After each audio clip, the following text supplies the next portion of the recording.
প্রিয় শিক্ষার্থীরা, আসসালামু আলাইকুম। আশা করি তোমরা সবাই ভালো আছো। আজকে অর্থনীতির আরেকটি ক্লাস নিয়ে তোমাদের সামনে হাজির হয়েছি। তো আমরা দ্বিতীয় অধ্যায়ে মোটামুটি তোমাদেরকে কিছু জিনিস কভার করেছিলাম। কিছু না, আসলে মোটামুটি আমার মনে হয় আমি যেখান থেকে শুরু করেছিলাম তারপরে তো বাকিটা আমি কভার দিয়েছি। আর তোমাদের প্রথম অংশটা খুব সম্ভবত তোমাদের নজরুল স্যার কভার দিয়ে দিয়েছেন। তো আজকে আমি যেটা করব সেটা হচ্ছে তোমাদের সাথে আমি একটা সৃজনশীল প্রশ্ন নিয়ে বা প্রশ্নের উত্তর কেমন হবে সেটা নিয়ে আমি একটু আলোচনা করব। যদি তোমাদের কারো কোনো সমস্যা থেকে থাকে, আমার মনে হয় এটার মাধ্যমে সেটা সলভ হয়ে যাবে। তো আমি একটা উদাহরণ নিয়েছি, আমি তো একটু সুবিধার জন্য বোর্ডে লিখে রেখেছি। ধরো কোনো একটা মানে উদ্দীপকটা আমি তোমাদের একটু পড়ে শোনাচ্ছি। আমি জাস্ট পয়েন্টগুলো লিখে রাখছি। একটা হলো শাহানা পেয়ারার খুব ভক্ত, পেয়ারা ভোগের ক্ষেত্রে তার মোট উপযোগ সূচিটি নিম্নরূপ। উপযোগ সূচিটা দেখো আমি এখানে দিয়ে দিয়েছি একক, মানে সে কত একক ভোগ করে। 1 একক ভোগ করে, 2, 3, 4, 5, 5টা একক পর্যন্ত সে ভোগ করছে এবং সে তার টোটাল ইউটিলিটি, এটা প্রশ্নের মধ্যে দেওয়া আছে, এমনিও কিন্তু প্রশ্নের মধ্যে দেওয়া নাই।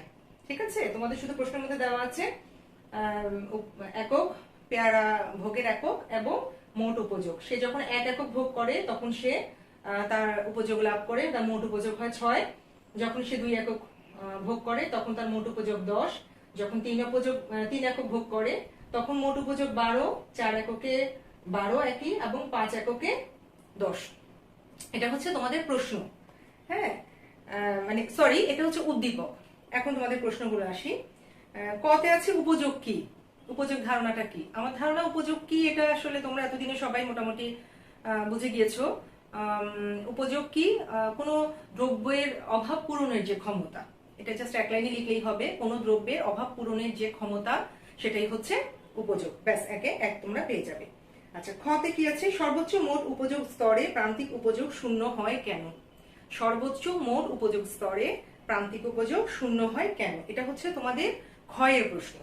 আচ্ছা, এখন প্রান্তিক উপযোগ আমি এটা বোঝানোর আগে আমি তোমাদেরকে একটু প্রান্তিক উপযোগ, যেহেতু আমাদের কলামটা পরবর্তীতে লাগবে, আমি ওটা করে ফেলেছি। প্রান্তিক উপযোগ আসলে যে মোট উপযোগ জিনিসটা কি, ফার্স্ট এটা একটু আমরা রিকল করি। যে মোট উপযোগ হচ্ছে কি, যে একজন ব্যক্তি যে কয়টা একক ভোগ করছে সে মোট কত উপযোগ পাচ্ছে, সেটা হচ্ছে তার মোট উপযোগ। মানে প্রতিটা একক থেকে সে যা পাচ্ছে সবগুলো যোগ করে আমি মোট উপযোগ পাচ্ছি। ঠিক আছে, যেমন সে 5টা একক ভোগ করার পরে সে যেই উপযোগটা পাচ্ছে, বা 4টা একক ভোগ করার পরে সে টোটাল যে উপযোগটা পাচ্ছে, সবগুলো একক থেকে যা পাচ্ছে সব যোগ করে আমি মোট উপযোগটা পাবো। আর প্রান্তিক উপযোগটা কি, প্রান্তিক উপযোগ হচ্ছে যে প্রতি অতিরিক্ত একক দ্রব্য ভোগ করে আমি কি পরিমাণ উপযোগ পাচ্ছি। হ্যাঁ, এখন যদি আমরা এই উদাহরণের দিকে তাকাই, দেখো যখন আমরা 1 একক ভোগ করছি তখন আমাদের টোটাল ইউটিলিটি হচ্ছে 6। মানে যখন যেমন এখানে উদ্দীপক অনুসারে যে শাহানা পেয়ারার খুব ভক্ত, শাহানা যখন একটা পেয়ারা খাচ্ছে বা ভোগ করছে তখন সে ওখান থেকে 6 একক উপযোগ পাচ্ছে। ঠিক আছে, তাহলে সে একটা পেয়ারা থেকে তার উপযোগ কত, 6। তাহলে তার এমইউ হবে 6, মানে মার্জিনাল ইউটিলিটি হবে 6। পরবর্তীতে যখন সে 2টা পেয়ারা ভোগ করলো তখন তার টোটাল ইউটিলিটি দেখাচ্ছে উদ্দীপক অনুযায়ী 10।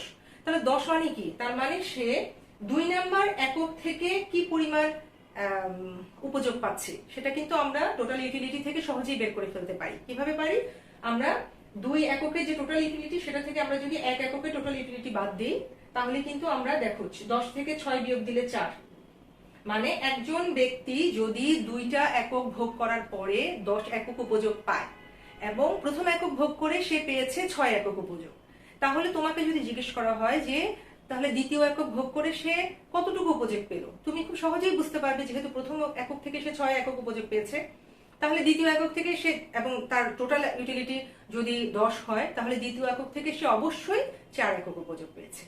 ঠিক আছে, ঠিক সে একইভাবে 3 একক যখন সে ভোগ করছে তার টোটাল ইউটিলিটি 12, তার মানে কি 10 থেকে 12 থেকে 10 বিয়োগ দিলে হয় 2, মানে 3 নাম্বার পেয়ারাটা ভোগ করার পরে তার টোটাল ইউটিলিটি মার্জিনাল ইউটিলিটি হচ্ছে 3 নাম্বার একক থেকে 2। 4 নাম্বার একক যখন ভোগ করছে তার টোটাল ইউটিলিটি কোনো চেঞ্জ হচ্ছে না, আগেরটাও 12 পেয়েছে এখনো 12 পেলো, তার মানে তার মার্জিনাল ইউটিলিটি এখানে কিছুই নাই, শূন্য। ঠিক আছে, যেহেতু তার টোটাল ইউটিলিটি কোনো চেঞ্জ হয় নাই। আর 5 এককের ক্ষেত্রে দেখো -2, মানে ব্যাপারটা আসলে এইরকম, যখন তুমি আমরা এটা জানি, আমরা জাস্ট এখন সলভ করার জন্য হয়তো আমরা আবার নতুন করে করছি, কিন্তু আমরা পড়ে এসছি এইটুকু যে আমরা যখন কোনো একটা দ্রব্য ভোগ করতে থাকি, হ্যাঁ, আমাদের প্রান্তিক উপযোগ কি হয়, ক্রমহ্রাসমান হয়, কমতে থাকে। কেন এটা কমতে থাকে? এর কারণ হচ্ছে যে আমরা যখন একটা দ্রব্য, ফার্স্টে আমাদের দ্রব্যটার প্রতি খুব আগ্রহ থাকে, আকাঙ্ক্ষা থাকে ভোগ করার জন্য, কিন্তু পরবর্তীতে যখন আমি এটা ভোগ করে ফেলবো, ধরো যেমন দেখো প্রথম এককে তার 6 ইউটিল উপযোগ পেয়েছে, কিন্তু পরবর্তী এককটা ধরো একটা পেয়ারা খাওয়ার পর আমি 6 ইউটিল উপযোগ পেলাম, আমি যখন দ্বিতীয় পেয়ারাটা খেতে যাবো, স্বাভাবিক আমি যেহেতু একটা পেয়ারা অলরেডি খেয়ে ফেলেছি, তাহলে আমার পেয়ারার যে প্রতি যে তীব্র আকাঙ্ক্ষা সেটা কিছুটা হলেও রিডিউস হয়ে গেছে। তাহলে আমি কি করব, আমি যখন দ্বিতীয় এককটা খাবো, আমি কি ওই সমান উপযোগ কি আর পাবো? 6 একক যে প্রথম একক থেকে পেয়েছিলাম সেটা কিন্তু আমি আর পাবো না, অবশ্যই আমি সেটা থেকে একটু হলেও কম পাবো। সেটা কতখানি কম সেটা হয়তো আমি এভাবে হয়তো বলতে পারবো না, কিন্তু আমি কম পাবো। আমি কোনোভাবেই প্রথম এককে যে উপযোগটা আমি পেয়েছিলাম, দ্বিতীয় একক থেকে আমি সেই উপযোগের সমান বা বেশি আসলে পাওয়া কখনোই সম্ভব হয় না। ঠিক আছে? তো তাহলে সেকেন্ড পেয়ারটাও যখন তুমি খেলে, ঠিক আছে এটা আমার ভালো লাগছে, কিন্তু আমি প্রথমটা খাওয়ার পরে যে তৃপ্তিটা পেলাম সেই তৃপ্তি থেকে একটু কম তৃপ্তি পেয়েছি, সেই হিসেবে আমি এই যে 4 একক উপযোগ পেলাম। তৃতীয় একক যখন খেলাম তখন কিন্তু 2টা পেয়ার আমি অলরেডি খেয়ে ফেললাম, এখন 3 নাম্বার পেয়ারও আমাকে দেওয়া হচ্ছে, তখন আমার আসলে ঠিক আছে দিলেও খাচ্ছি, বাট যে খুব যে তীব্র আকাঙ্ক্ষা যে ছিল ফার্স্টে পেয়ারাটা খাওয়ার ব্যাপারে, বা ঠিক আছে সেকেন্ড পেয়ারাটাও খেলাম, থার্ডটার ব্যাপারে কিন্তু আমার সেই আগ্রহটা হয়তো সেভাবে থাকবে না। তাহলে আমি এটার থেকে উপযোগ তখন পেলাম কি 2। ঠিক আছে, তারপরে আমি যখন এরপরে 3টা পেয়ারা খাওয়ার পর আমি কিন্তু মোটামুটি ফুলফিল, মানে আমার পেটও ভরে গেছে, মনও ভরে গেছে, সবই ভরে গেছে, কিন্তু তারপরেও আমাকে যদি আবার বলা হয় যে আরো একটা পেয়ারা খাও, জোর করে খাওয়াচ্ছে, তা আমি হয়তো ভদ্রতার খাতিরে জোর করে খাবো ঠিকই, কিন্তু সেখান থেকে আমি আসলে কোনো ইউটিলিটি পাবো না। যার কারণে দেখো যে 12 দেখো 0, অরিজিনাল ইউটিলিটি হয়ে গেছে 0, মানে আমি এটা শুধু হয়তো আরেকজনের রিকোয়েস্টে খাচ্ছি। ঠিক আছে, সেটা কিন্তু আমাকে মানে বা আমার শরীরের উপর বা আমার মনের উপর আসলে সেভাবে কোনো তৃপ্তি সৃষ্টি করতে পারছে না। আচ্ছা, এখন দেখো পরবর্তীতে যখন তোমার 4 নাম্বার খাওয়ার পর তোমার আর কোনোভাবেই খাওয়ার কোনো আগ্রহও নাই, ইচ্ছাও নাই, এখন তোমাকে বলা হয় যে না তুমি আরো একটা পেয়ারা খাও, জোর করে খাওয়াই দেওয়া হলো।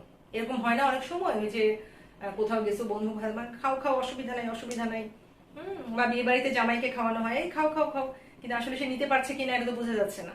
তো তখন যেটা হয়, এটা মাইনাস মানে কি, মাইনাস মানে ব্যাপারটা হচ্ছে এরকম যে তুমি যে পরবর্তীতে যেটা খাচ্ছ, মানে এতক্ষণ যে তৃপ্তিটা তুমি পেয়েছো, পরবর্তী এককটা খাওয়ার পর তোমার আসলে আর মানে শরীরও ভালো লাগছে না, একটা নেগেটিভ ইম্প্যাক্ট তৈরি হয়ে গেছে শরীরের মধ্যে। অনেক সময় হয়তো আমার বমি করে দিতে পারি, বা আমার শরীর অস্থির লাগছে, এরকম হয়। যেমন বিশেষ করে ধরো তুমি এটা তুমি পেয়ারা দিয়েও করতে পারো, খুব এটা তুমি ফিল করবে যখন পানি খাবে, বা 1 গ্লাস পানি, 2 গ্লাস পানি, 3 গ্লাস পানি, 4 গ্লাস পানি, হ্যাঁ, লাস্টে কিন্তু তোমার শরীর খারাপ হয়ে যাবে। বা মিষ্টি যখন তুমি খেতে যাবে, আসলে বেশি খাওয়া যায় না। এটা আসলে শুধু মিষ্টি পানি না, যে কোনো খাওয়ার ক্ষেত্রে এটা হয়, এটা পেয়ারার ক্ষেত্রেও হবে, কিন্তু সবচেয়ে ভালো ফল তুমি ওগুলোর ক্ষেত্রে মানে একদম ডিফারেন্সটা তুমি খুব সহজে বুঝতে পারবে। তো যার কারণে আমার লাস্টের এককটা যখন, তার মানে লাস্টের এককটার প্রতি আমার একেবারেই কোনো আগ্রহ নাই, কিছুই নাই, জোর করে আমার শরীরে ঢুকানো হলো, যার ফলে এটার একটা নেগেটিভ ইম্প্যাক্ট তৈরি হয়ে গেল। তাহলে আমি মার্জিনাল ইউটিলিটি গুলো পেয়ে গেলাম 6, 4, 2, 0। দেখো প্রত্যেকটা কিন্তু মানে ক্রমহ্রাসমান, মানে কমছে ক্রমশ, প্রথমে 6 ছিল, তারপরে 4, তারপর 2, তারপর 0, তারপর -2, হ্যাঁ, প্রান্তিক উপযোগটা ক্রমহ্রাসমান হয়। এখন আমরা খতে আসি, সর্বোচ্চ মোট উপযোগ স্তরে প্রান্তিক উপযোগ 0 হয় কেন? আমরা জানি যে সর্বোচ্চ উপযোগ স্তর যখন হয় তখন প্রান্তিক উপযোগটা 0 হয়। এখন এখানে সর্বোচ্চ উপযোগ স্তর কোনটা দেখো তোমরা, 6 পরে 10, 10 পরে 12, 12 পর 12, 12 পর আবার 10, তাহলে অবশ্যই সর্বোচ্চ উপযোগ স্তর হচ্ছে এই 12। এই 12-র মধ্যে দুটোর মানে যে কোনো একটা হবে, মানে এই 12 তারপরে এই যে এই 12। এখন দেখো বলছে যে সর্বোচ্চ উপযোগ স্তরে প্রান্তিক উপযোগ হচ্ছে 0। প্রান্তিক উপযোগ 0 কোথায়, এই যে দেখো, তার মানে আমার 4 নাম্বার এককের ক্ষেত্রে সর্বোচ্চ উপযোগ যখন 12, তখন প্রান্তিক উপযোগ হয়ে গেল 0। এটার কারণটা কি, তোমাদের কাছে এটা ব্যাখ্যা চেয়েছি। এটার কারণ কিছুই না, এটার কারণটা হচ্ছে যে আমাদের আকাঙ্ক্ষা যখন ফুলফিল হয়ে যায়, তখন আসলে মানে যখন ফুলফিল হতে থাকে তখন আমাদের চাহিদাটা আস্তে আস্তে কমতে থাকে, তৃপ্তিটা আস্তে আস্তে কমতে থাকে। হ্যাঁ, যখন আমি একটা জিনিস চাই, আমি ভোগ করছি, আমি তৃপ্তি পাচ্ছি, ভোগ করছি, তৃপ্তি পাচ্ছি, যদিও সেই তৃপ্তির হারটা কমতে থাকে, কিন্তু যখন একটা পর্যায়ে যাওয়ার পরে আমার সেই তৃপ্তির হারটা আর মানে বাড়ার আর কোনো সুযোগ থাকে না। সেই কারণে আমার এই যখন টোটাল ইউটিলিটি যখন সর্বোচ্চ মানে আমার উপযোগ সর্বোচ্চ, আমার তৃপ্তি সর্বোচ্চ লেভেলে পৌঁছে গেছে, আমি এরপর আর নিতে পারতেছি না। তো নিতে যদি না পারি তাহলে আমার স্বাভাবিকভাবে মার্জিনাল ইউটিলিটি হবে 0। তো এইটাই অ্যান্সার, যে তোমার ক্ষয়ের জাস্ট এরকম 2-3 লাইন দিয়ে তুমি এটা একটু বুঝিয়ে দিবে যে যখন আমি সর্বোচ্চ উপযোগ পেয়ে যাচ্ছি তখন আসলে আমার আর ওই দ্রব্য ভোগ করতে আর ইচ্ছে করে না, বা একজন মানুষের ওই দ্রব্য ভোগ করতে আর ইচ্ছে করে না। তো সেই কারণে তখন ওই স্টেজে গিয়ে মার্জিনাল ইউটিলিটিটা 0 হয়ে যাচ্ছে। গেল আমাদের ক্ষয়ের অ্যান্সার। এবার আসো গ, উদ্দীপকের তথ্যের ভিত্তিতে মোট উপযোগ রেখা অঙ্কন করো। একেবারে সহজ, মোট উপযোগ রেখা অঙ্কন করো। দেখো আমার সব দেওয়া আছে, তাহলে আমি মোট উপযোগ রেখা অঙ্কন করতেই পারি। আমি সুবিধার জন্য আমি একটু আগায় রাখলাম যে দেখো এখানে কোয়ান্টিটি ফিল আপ করবো, আর এখানে টিইউ, এমইউটা এখন না, এমইউটা পরবর্তীতে আসবে। আমাদের গ এর জন্য এমইউর দরকার নাই, ঠিক আছে? তাহলে আমি 1 2 3 4 5, এটা আশা করি তোমরা সবাই পয়েন্ট আউট করতে পারো যেহেতু তোমরা এখন ইন্টারে পড়ো। আর এদিকে আছে টোটাল ইউটিলিটি, যেহেতু 6 থেকে শুরু, ডিফারেন্স মানে ডিফারেন্সটা আমি দেখলাম যে 2 হলে সবচেয়ে বেটার হয়, সেই জন্য আমি 2 4 6 8 10 12 এটা আমি আমার সুবিধা মতো নিয়েছি, তোমরাও তোমাদের সুবিধা মতো নিবে। এখানে এমন না যে আমাকে 1 2 3 4 করে নিতে হবে বা 2 4 করেই নিতে হবে, আমি 2 4 করে নিয়েছি বলে তোমাদেরকেও 2 4 করে নিতে হবে, ব্যাপারটা তা নয়। তুমি তোমাদের সুবিধা মতো নিবে, তোমাদের যেভাবে সুবিধা হয় তোমরা। আচ্ছা, তাহলে এখন আমি পয়েন্ট আউট করছি, যখন আমার 1 একক তখন আমার টোটাল ইউটিলিটি কত? 6। এটা পয়েন্ট আউট আশা করি সবাই করতে পারো। দেখো 1 যখন, এই যে 1, এই যে 6, ঠিক আছে? 1 যখন তখন 6, তাহলে আমার প্রথম পয়েন্টটা হচ্ছে এটা। দ্বিতীয় একক যখন আমি ভোগ করছি, সরি আমি ভোগ করছি না, মানে শাহানা ভোগ করছে, যাই হোক আমি শুধু আমার উদাহরণ দিয়ে বলছি। দ্বিতীয় একক যখন ভোগ করছে তখন তার টোটাল ইউটিলিটি কত? 10। তাহলে এই যে আমি আর ইয়ে দিয়ে দেখাচ্ছি না, আচ্ছা আচ্ছা দেখালে মনে হয় তোমাদের জন্য সুবিধা হবে, ঠিক আছে? এই যে দেখালাম, পরে আমি তখন মুছে ফেলবো। তারপর যখন তৃতীয় একক তখন 12, এই যে এটা জাস্ট স্কেল দিয়ে বসিয়ে যেখানে এসে মিলে, এখানে আমার জোড়াজুড়ির কিছু নাই এবং এখানে আমার কোনো এক্সপার্টাইজেরও কিছু নাই, যেখানে স্কেল বসাবো, এদিকে একটা স্কেল বসাবো, এদিকে একটা স্কেল বসাবো, যেখানে গিয়ে দুটা ছেদবিন্দু। 4 যখন হয় তখনও 12, তাহলে এটাও সেম, এই যে আমার পরবর্তী পয়েন্ট। আর 5 যখন তখন 10, তাহলে এইটাকে এই যে একটু এই, এখন এইটা A B C D E, তাহলে আমি এই পয়েন্টগুলো আমি যোগ করে দিই।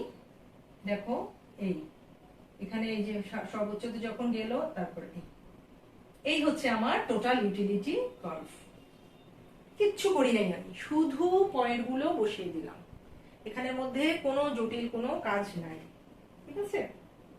আচ্ছা, এখানে একটা ব্যাপার আছে, সেটা হচ্ছে অনেক বইয়ে তোমরা হয়তো এরকমও দেখবা, আবার অনেক বইয়ে দেখবা কি এটা 0 থেকে টানা হচ্ছে। এটার কারণটা কি? এটার কারণ হচ্ছে 0 মানে কি?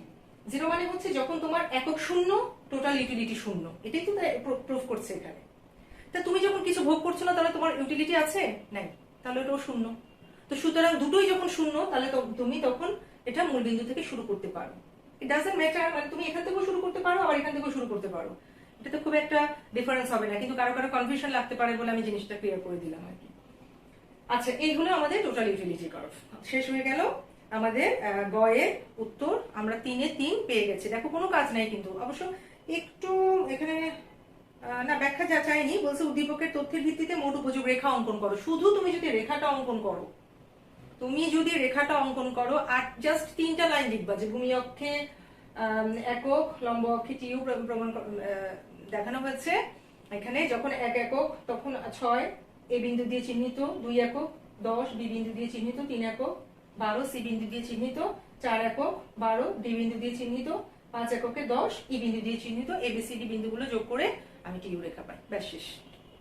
এই হলো তোমার 3 এ 3। তবে ব্যাখ্যার দরকার নাই, যদি তোমরা ব্যাখ্যা নাও দাও আমরা তোমাদেরকে 3 এ 3ই দিব, কারণ তোমার প্রশ্নে আছে মোট উপযোগ রেখা অঙ্কন করো।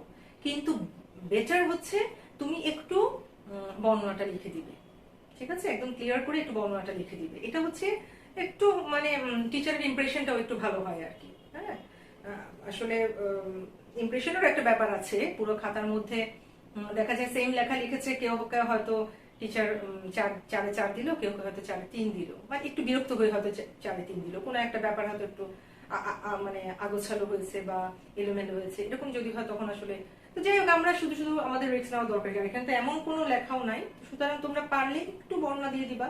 আর যদি নাও দাও, এখানে আসলে 3-3 দেওয়ারই কথা আমার হিসেবে, হয়তো দু একজন টিচার না দিলেও দিতে পারে, কিন্তু আমার হিসেবে এটা দেওয়ার কথা।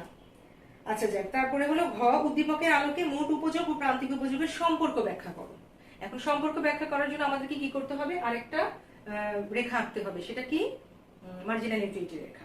ঠিক আছে, আমি টোটাল ইউটিলিটি রেখা এঁকে ফেলেছি, এখন আমাকে মার্জিনাল ইউটিলিটি রেখা আঁকতে হবে। আমি একটু বেশি একদম ঝামেলা হয়ে যাবে বলে আমি এটা একটু মুছে ফেলি।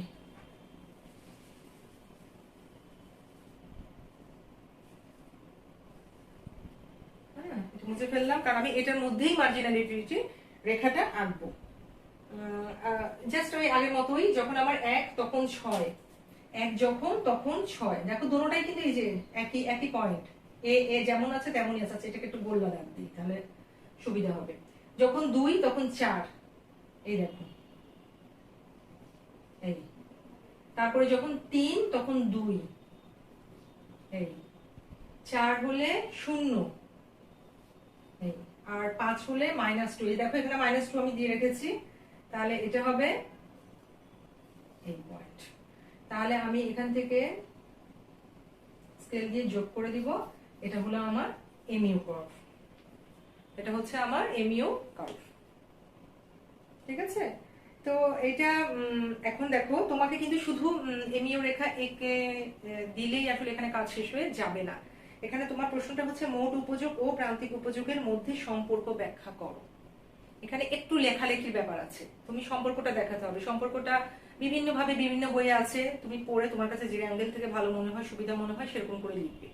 হ্যাঁ, বাট আমি মূল কথাটা জাস্ট একটু বলে দিচ্ছি, যে যখন আমরা দেখতে পাচ্ছি যখন টোটাল ইউটিলিটি ক্রমহ্রাসমান হারে বাড়ছে, তখন মার্জিনাল ইউটিলিটি কমছে, মানে নিচের দিকে নামছে। তারপরে যখন সর্বোচ্চ পর্যায়ে পৌঁছে তখন 0 হচ্ছে, তারপরে যখন নিচের দিকে নামছে তখন নেগেটিভ হচ্ছে।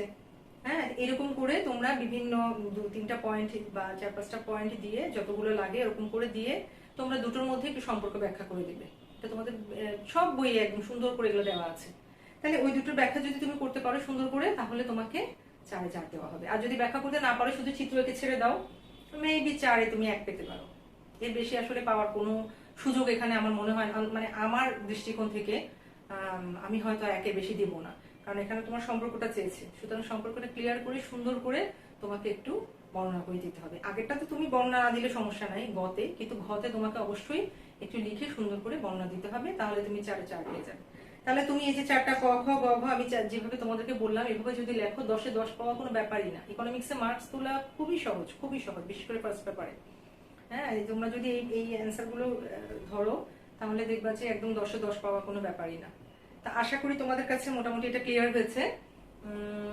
আর আসলে যদি না বুঝতে পারো, এখন তো কিছু করার নাই, ইনশাল্লাহ কলেজ তো হয়তো খুলে যাবে, তখন আমরা এগুলো নিয়ে ডিসকাস করতে পারবো। তো সেই পর্যন্ত তোমরা সবাই ভালো থাকো, আল্লাহ হাফেজ।